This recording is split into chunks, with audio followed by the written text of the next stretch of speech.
इंदौर में postal assistant Urmila Saini हत्याकांड को लेकर लोगों का गुस्सा अब सड़कों पर दिखाई देने लगा है।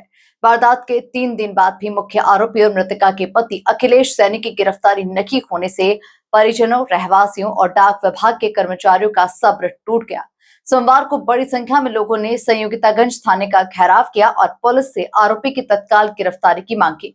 इसी बीच मृतका की बेटी का दर्द भी सामने आया, जिसने अपने ही पिता को हैवान और साइको बताते हुए कड़ी सजा की मांग की। देखिए खास रिपोर्ट। इंदौर के डाककुंज कॉलोनी निवासी और डाक विभाग में पोस्टल असिस्टेंट के पद पर कार्यरत उर्मिला सैनी की निर्मम हत्या के बाद पूरे शहर में आक्रोश का माहौल है। घटना के तीसरे दिन भी मुख्य आरोपी और मृतका के पति अखिलेश सैनी का कोई भी सुराग नहीं मिलने से परिजनों का गुस्सा फूट पड़ा।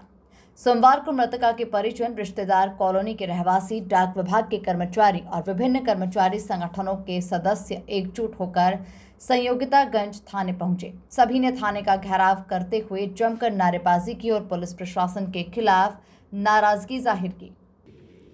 मैंने तो यही मांग रखी है कि अगर वो मिल जाए ना तो उसे भी उसी तरीके का टॉर्चर होना चाहिए जैसा उसने मेरी माँ के साथ टॉर्चर किया है, क्योंकि उसने ये कांड सुबह 8 से 9 बजे के बीच में ही शायद कर दिया था। और अच्छा है वो तो 1 बजे मैं स्कूल से पहले घर चली गई, क्योंकि वो तो बोल के गया था सीधा मौसी के घर जाना, घर मत जाना।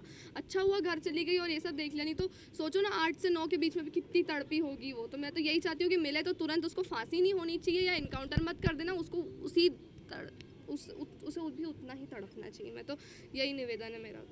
मारा पीटी करता था वो, और उसका तो शुरू से ही था, जब से इंगेजमेंट हुई है तब से ही उसको बहुत शक था, हमेशा शक करा करता था कि तेरा किसी के साथ ये चल रहा है वो चल रहा है। जब भोपाल में रहते तो बोलता था कोई राजेश नाम का आदमी, और जब इंदौर में आए तो बोलता था कोई सुमित नाम का आदमी है। उसका कीड़ा कभी उसके दिमाग से गया ही नहीं, और उस कीड़े के कारण ही उसके अंदर की हैवानियत जागी और उसने ये सब कर दिया।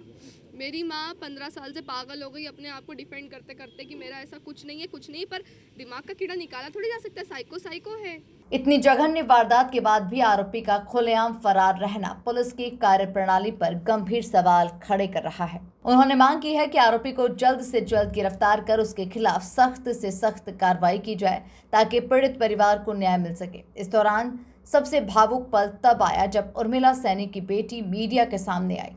बेटी ने अपने पिता पर गंभीर आरोप लगाते हुए कहा कि वो शक के कारण उसकी मां के साथ रोज मारपीट करता था और उसी सनक में उसने मां की जान ले ली। कि उसके दिमाग में हमेशा शक भरा रहता था। तो उसने, अब आजकल के नए बच्चों को सब मालूम है टेक्नोलॉजी क्या होती है, उसने बिटिया के मोबाइल में व्हाट्सएप में कुछ डाल रखा था। तो उसके दिन भर की गतिविधियां सुनता था वो, शाम को बैठ के, रोज़ डेली का नियम था, वो बिल्कुल सुनता था। फलाने सर से क्यों बात की, फलाने रिश्तेदार से क्यों बात की। और जब विवाद ज़रूरत से ज़्यादा बढ़ते गए तो इंदौर में, मतलब कहने का, वो थाने में आवेदन दिया था। तो उसके पहले मैंने उनको कहा था कि तुम तो 24 घंटे उसकी निगरानी कर रहे हो, उसके मोबाइल की हर गतिविधि सुन रहे हो, तो कोई एक ऐसा 5% कोई क्लू बता दो कि मेरी बेटी किसी के साथ, मतलब दुर्व्यवहार या इसका किसी के साथ लगाव है। एक नहीं बता पाया, एक लाइन नहीं बता पाया वो आदमी। क्यों रह रही थी वो, हमेशा दोष देता था कि तेरी बहनों को, तेरे परिवार को, तेरे बच्चों को भी मार डालूंगा। भाई शुरुआत ही ख़राब थी, उसको समझाते थे कि छोड़ दे। वो हमेशा रोती थी कि मेरे पीछे भाइयों के, काका बाबा, उनके 14 भाई बहन है, सब स्कूल पढ़ते हैं, उन पर असर आएगा, जात समाज में क्या होगा, लोग क्या कहेंगे। इस डर को उसने अपने दिल में बिठा लिया था कि मेरा जो होना होगा वो होएगा, लेकिन मेरे भाई बहन तो सुरक्षित रहेंगे। प्रदर्शन के दौरान अखिल भारतीय रेल डाक सेवा और मेल मोटर सेवा कर्मचारी संघ मध्य प्रदेश सर्कल के नेतृत्व में डाक विभाग की विभिन्न कर्मचारी यूनियनों और समाज के प्रतिनिधियों ने थाना प्रभारी KP यादव को ज्ञापन सौंपा। Bureau report, MP news, Indore.